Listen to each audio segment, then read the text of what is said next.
My name is Brian Jalian, and I am your teacher for machine learning for data science. I'm excited to teach you guys the concept behind machine learning, how to develop models, how to test them, how to evaluate them.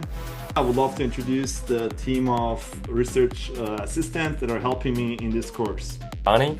My research interest is now in agentic AI and the multimodal large language models, and also to make the AI more robust and trustworthy.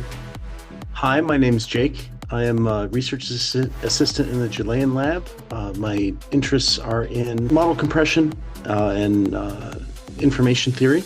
And in my spare time, I do jiu-jitsu and I enjoy the outdoors. Hi everyone, my name is Hinjan. I am a research assistant in the Chilean lab. I have the experience working with the classification and the regression model. So I'm thrilled to go with you all in this course and hope you can learn a lot of the thing from the course.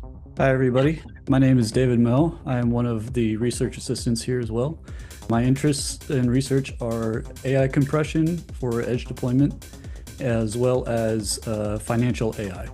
So I used to work as an options trader and am currently looking at getting back into trading on my own as well. And as far as other hobbies go, I enjoy the outdoors and getting off to the mountains to go skiing whenever I can. Thank you, team. We're excited for all of you to take this course, and we are here for you to be successful. Let's start this.